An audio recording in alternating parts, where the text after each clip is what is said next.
মুসলমানদের জন্য শিরকের সবচেয়ে বড় অনুষ্ঠান যেটা বাংলাদেশের জমিনে হয় সেটার নাম কি? দুর্গাপূজা। এই দুর্গাপূজায় কোনো মুসলমান অংশগ্রহণ করা জায়েজ নাই।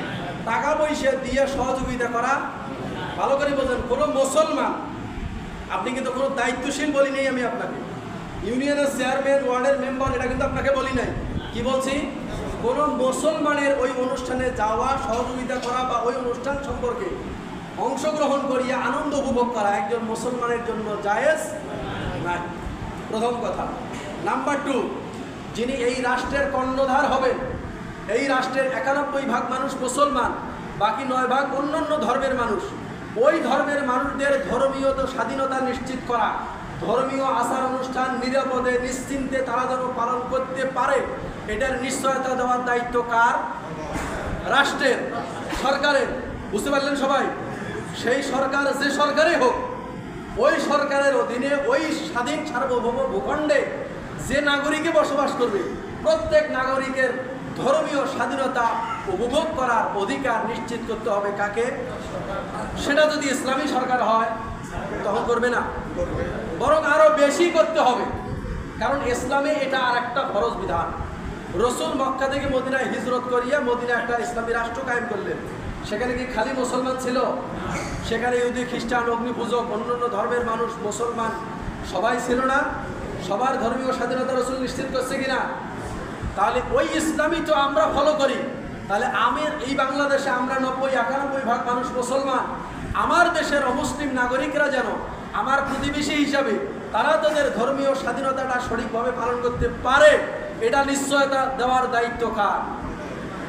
বুঝতে পারলেন সবাই? সে আমার প্রতিবেশী, ও কিন্তু সংখ্যায় শতকরা 5 জন। এখন আরেকজন আসে তাকে ধমক দিল যে তোমরা এখানে কোনো পূজা করতে পারবে না। আপনি একজন ভালো মুসলমান হিসেবে আপনার দায়িত্ব হলো ওখানে গিয়ে তাকে বলা, তোমার পূজার অনুষ্ঠান তুমি করো, কে বাধা দেয় আমরা তাকে প্রতিহত করব।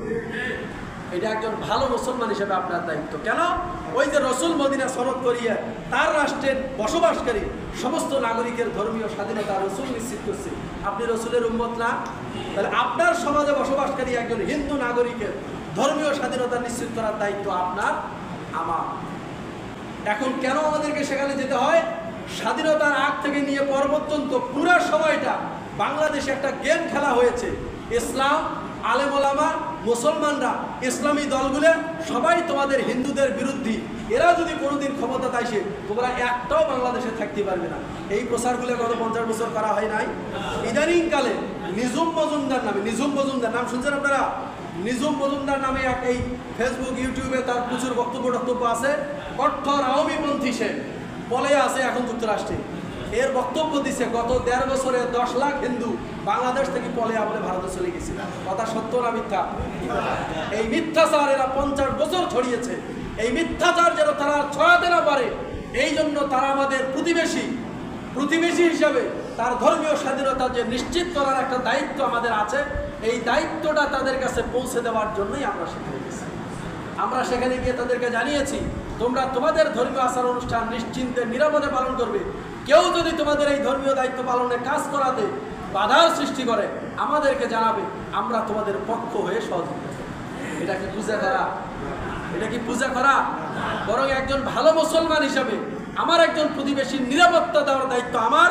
সেই নিরাপত্তা দেওয়ার দায়িত্ব পালনের জন্য আমরা গেছি এবং এটা যাওয়া আমাদের কর্তব্য। এখন বাংলাদেশের মানুষ তাকিয়ে আছে ইসলামপন্থীদের কাছে, আলেম ওলামাদের কাছে। আমি ডোবরহাট বাজারে, আমি তো বাজারঘাট খুব কমই করি, তো ওই মাছ টুকটাক মাঝে হয়তো মাছ বাজারে ঢুকলে সাধারণত মাছের বেচাকেনা তো ওরাই করে। আমার বাজারে মাছ বেচাকেনা 2টা গোষ্ঠী করে। একটা হলো বাজারের পূর্ব পাশে একটা জায়গা আছে, ওইখান থেকে কিছু লোক, আর বাজারের পশ্চিম পাশে যে রাম জীবনের এদিক দিয়ে একটা কলোনি আছে, এরাই আমাদের বাজারে মাছের বেচাকেনা করে। অন্যরা যেন তেন আমি ওখানে যাওয়ার পরে আমাকে দেখিয়ে হাত বড়জোর করা বা আমাকে কোথায় বসতে দেওয়া, এই নিয়ে পেরেশান শুরু করে দিছে ওরা। ঢুকতেই ওরা একটা ওই বাইরে প্যান্ডেল করছে, ওই প্যান্ডেলেই 2-1 জন ওই আনসারের লোকজন ছিল, আরও কে ছিল। এর মধ্যে ওই আগে যে শোভাগঞ্জে একটা মসজিদে অবধি করতাম, ওই এলাকায় একটা নানার বাড়ি। ও আমাকে দেখেই পেরেশানি শুরু করে, আল্লাহ হুজুর আসছে, হুজুর বসে, হুজুর চাকা নেই, সেই এমন পেরেশানি ও শুরু করে দিয়েছে। আমি ওকে বললাম যে খাওয়ার জন্য আসি নাই আজকে, আমরা আসছি এই অনুষ্ঠানটা যাতে তারা নিশ্চিন্তে করতে পারে, কেউ কোনো ষড়যন্ত্র করিয়া, কোনো বাধা দিয়ে, কোনো উস্কানি কোনো কিছু সৃষ্টি করিয়া আমাদের মধ্যে যেন কোনো দ্বন্দ্ব সৃষ্টি করতে না পারে, এই অভয় দেওয়ার জন্য আমরা এখানে আসছি। এই ছাড়া আমাদের এখানে আসার আর কোনো উদ্দেশ্য। তাহলে বুঝতে পারলেন, প্রতিবেশী হিসেবে তারা আমাদের কাছে তাদের স্বাধীনতা নিশ্চিত করে। এখন যদি আমার ওই হিন্দু প্রতিবেশীতে একটা বিপদে পড়ে, দুর্ঘটনায় পড়ে, আপনি আগায় যাবেন না?